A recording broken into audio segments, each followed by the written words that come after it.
Start filming. Yep. Alright, so I'm just charging this battery while we work on fixing the Viper here.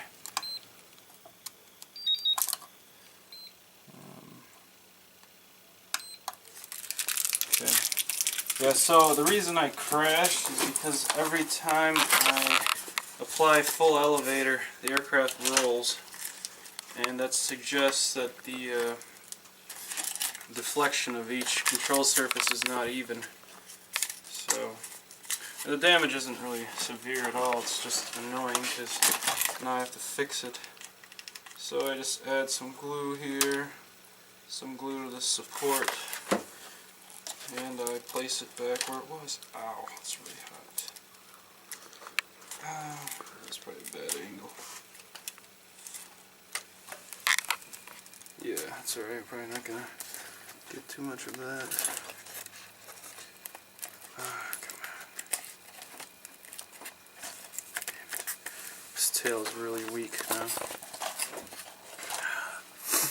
Alright, yeah, here, I'll face it towards you. There you go. So, I didn't even get to test out the split flaps either, because the flight was cut abruptly. Alright, so straightening those out. Oh, damn, I lost the freaking rod that completely forgot about it. I must have just left it there at the ditch. I'll have to go pick that up. Okay, yeah, I need another one. So basically, I used a...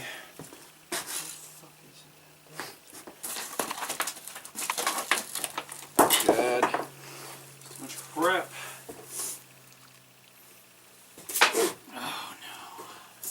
Which is on yours? What's up? This one's better. Just drinking some orange juice. Vitamin C.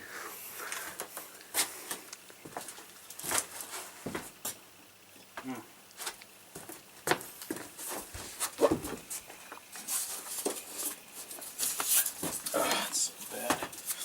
So this template here is let's see, what's 40 minus 180? 140 degrees. Yeah. And it's was made to put the tail feathers at the right angle. So I'm just gonna scavenge.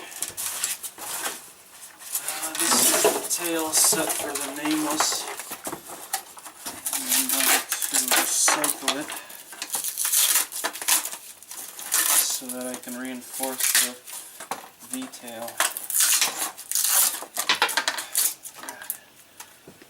Okay.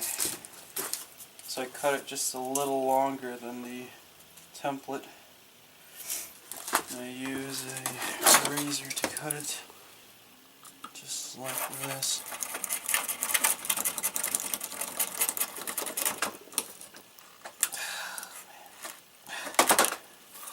That's done. And then we add some glue to the ends like that. And attach the tail back together. Add some compression so it holds the tail. The only reason this exists is because the tail feathers are really weak. They're not fiberglassed, or they're not cut from an airfoil or with an airfoil. So normally V-tails are clean. They don't have crossbars like this. This is only here because, like I said, the Dollar Tree foam is really weak.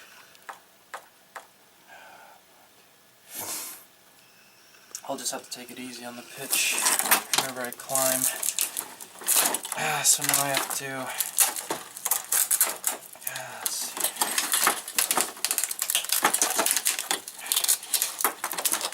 Just have to reattach the motor to the airframe here. I'm going to need a right angle 90-degree support. So I simply fashion one out of a paint stick. I should try and get some good angles. Use a hand scroll saw.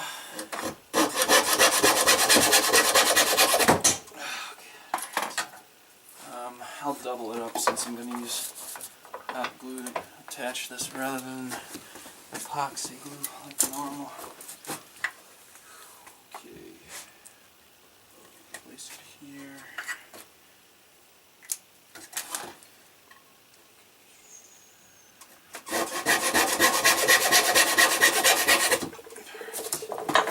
So these are arbitrarily cut, but what I'm interested in the most is the right angle formed by these two sides. So then that is placed at the back of the motor, at the base here, like so, and that anchors the motor to the fuselage, the stick. I gotta clean it off for a clean.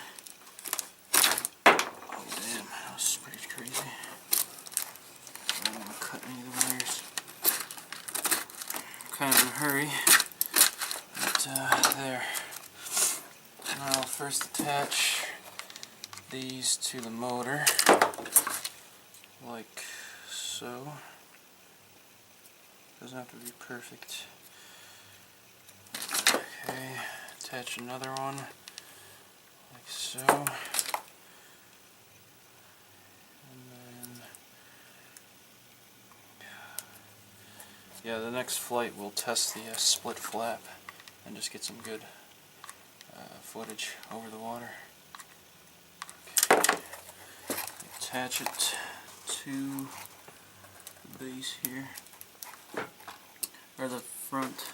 I have not configured any thrust angle correction, so it's mounted straight on there. So now once the glue dries, that is mounted, and of course I have to reattach these. Doesn't really matter how, as long as they're just held down and they're not moving. Usually I just use tape. So just hold it like that. I use some of this awesome fiberglass tape. Cut it in half, double it to make a rope out of tape. Put it. Okay. It's attached there. That is attached there. So now the Viper is fixed. The tail has a little bit of a flex to it. We might have to try and fix the. Yeah, that's not really good.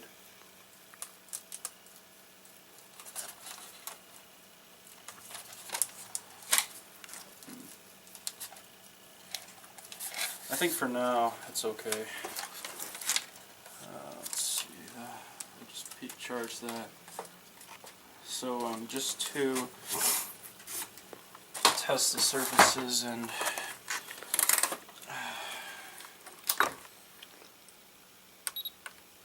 okay, I'm going to plug in a 3-cell battery. You see, if you look up here, when I pull up fully, there's a lot more deflection here than there is there, and that's for the flight trim, which is probably due to the motor being mounted straight rather than a little bit to the left. So when I pull up really hard, it makes the aircraft roll. So I just have to not pull up so hard. If you look back here, you can see the split flap. Oh wow, look at that. It's a good thing I deployed it. That's really bad. So, that could have been a bad day. Especially since we're flying over water. So I simply attach a bunch of glue in here and I hold it still. Okay, let's see if need to have it stay still. There. I'm going to use tape. Again, make a longer piece by cutting it in half attaching, and I'm going to use that to hold this in place.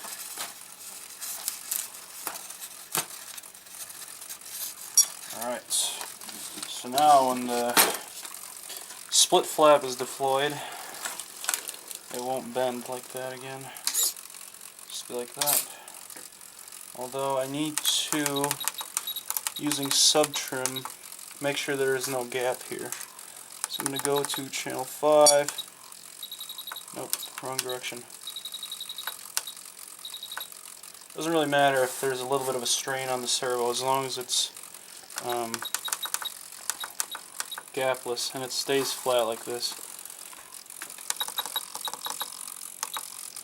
So then when it comes down, closes, comes down, stays closed. Alright, so now this airplane is ready to fly again. Very simple fixes. And here's the motor.